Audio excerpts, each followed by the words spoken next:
bisa bertanya langsung kepada Ustadz insyaallah. Sementara sambil menunggu Anda bacakan lagi Ustadz pertanyaan Nah, tertulis. Assalamualaikum warahmatullahi wabarakatuh Ustadz. Semoga Ustadz beserta tim dan teman tajir dan kaum muslimin dalam lindungan rahmatnya Allah Azza wa Jalla. Izin bertanya Ustadz, sebelumnya Anda pernah bekerja di lembaga perbankan selama 7 tahun kurang lebih. Alhamdulillah 2 tahun yang lalu Anda sudah resign dan mulai berwirausaha, dan perjalanan memang terkadang naik turun usaha yang Anda jalani. Namun usaha yang Anda jalani saat ini turun, Anda berpikir lagi cari kerjaan di perusahaan-perusahaan lagi Ustadz. Dan keluarga dan istri ingin saya menjadi pegawai seperti PNS atau kantoran. Nah, hati Anda bingung mau fokus wirausaha atau bekerja kantoran lagi. Pertanyaannya sebenarnya bagaimana Ustadz cari rezeki yang terbaik, bekerja di perusahaan atau berdagang? Lalu beliau bertanya juga, Anda berpikir mau cepat dapat banyak uang dengan beli saham. Anda lihat MUI memfatwakan bahwa bolehnya beli saham perusahaan yang tidak berhubungan dengan jualan haram seperti perbankan, rokok, dan lain-lain.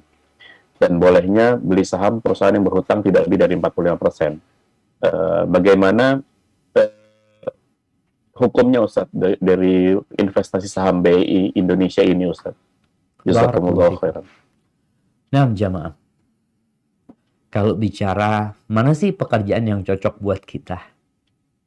Manusia itu berbeda-beda. Tapi semuanya bisa berubah.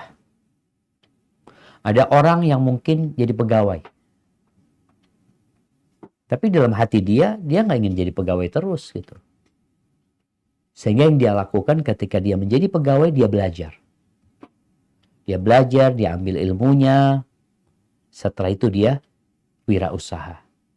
Tapi ada orang yang nggak sukses wirausaha. Karena apa? Karena dia nggak punya ilmu tentang wirausaha. Cuma dia punya keinginan. Maka diperlukan adanya pendampingan. Adanya ilmu lagi. Belajar lagi kita bagaimana berwirausaha. Namun memang ada orang yang tipikalnya harus disuruh. Nggak bisa dia usaha. Dia bisa cuma disuruh. Disuruh dia jalan. Allah menciptakan manusia beragam supaya roda kehidupan ini berjalan. Kalau semuanya jadi pengusaha, siapa yang jadi pegawai? Maka Allah tetapkan ada orang-orang yang memang hidupnya jadi pegawai. Dia keluar mau usaha, balik lagi jadi pegawai lagi dia. Tapi ada orang-orang yang Masya Allah. Yang Allah berikan kepada dia bisa memberikan lapangan pekerjaan untuk umat manusia. Jadi pengusaha dia. Maka Anda rasa kalau antum bertanya mana yang lebih harus Anda pilih Ustaz? Bekerja di perusahaan atau antum melanjutkan wirausaha antum? Coba antum istikharah. Minta pilihan sama Allah Subhanahu wa taala. Karena kita nggak tahu. Setelah antum istikharah, antum musyawarah lagi. Kelebihan dan kekurangannya. Karena ada orang-orang itu yang tidak mau resiko. Udahlah paling enak jadi pegawai. Enaknya jadi pegawai, itu ngapain? Ya udah tiap bulan dapat gaji. Dapat fulus. Tuh pegawai kayak gitu tuh. Nyaman hidupnya sudah. Nggak ada resiko rugi. Kadang-kadang seperti itu yang mereka pikirkan. Tapi dia lupa. Jadi pegawai itu ada resiko di PHK. Bukan resiko rugi. Resiko diberhentikan dari pekerjaan. Itu ada seperti itu. Dan kita melihat. Dalam kondisi pandemi ini. Ada jutaan manusia yang di PHK. Maka berarti pengusaha pun. Kalau ada resiko rugi. Pegawai juga sama di PHK. Maka coba istikharah. Minta pilihan sama Allah SWT. Kemudian lihatlah. Engkau termasuk tipikal yang seperti apa. Minta arahan dari kawan-kawan. Ada orang yang dia bukan pengusaha. Tapi dia punya duit. Nah, dia bisa cari orang yang menjalankan duitnya. Yang amanah. Soalnya kalau dia jalanin, nggak jalan. Maka cari orang. Yang mudah-mudahan dia bisa menjalankan hal itu. Artinya subhanallah. Allah menciptakan lengkap sekali jam. Ada yang punya duit. Ada yang nggak punya duit tapi pintar usaha.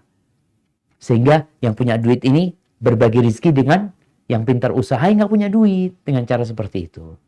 Adapun berkaitan dengan saham ya. Ya kalau jual beli saham ini tergantung perusahaannya sebenarnya. Kalau memang perusahaannya itu halal ya. Kemudian sistemnya juga sesuai dengan syariat, maka nggak ada masalah di jalan. Kalau tadi disebutkan nggak boleh jualan yang haram di fatwa MUI, kemudian Anda nggak paham dengan yang nggak boleh berhutang lebih dari 40% perusahaan tersebut. Artinya perusahaan ini utang ke bank, modelnya kayak gitu. Iya, kayak gitu, Bang. Bang Dimas.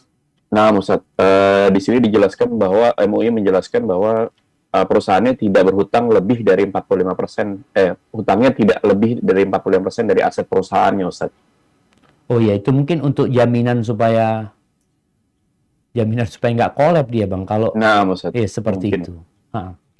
Iya, mungkin dilihat nanti ketika perusahaannya memang, ya Anda nggak tahu sampai sekarang apakah main saham ini menguntungkan ya, kalau sahamnya halal umpamanya. Kira-kira gimana Bang Dimas? Main saham ini. Kalau secara Anda keuntungan. juga kurang paham, Ustaz. Hah? Anda kurang paham juga, Ustaz. Mungkin ada teman-teman yang udah main di Tajir ini bisa kasih penjelasan. Nah, tafadhal kalau ada yang paham tentang saham. Yang udah main, Bang. Nggak ada, Ustaz, kayaknya, Ustaz. Ini pedagang semua nih, Ustaz. Masya Allah, barakallahu fikum. Jadi mungkin nanti bisa ditanyakan ya, jangan sampai kita ini semangat ya untuk cari keuntungan yang lebih besar, akhirnya duitnya hilang juga. Nanti beli sahamnya apa? Asabri. Nah. Yang apa, Jiwasraya ya. Yang bodong, Ustaz. Allahu Akbar. Nah, seperti itu. Wallahu a'lam bishawab. Nah,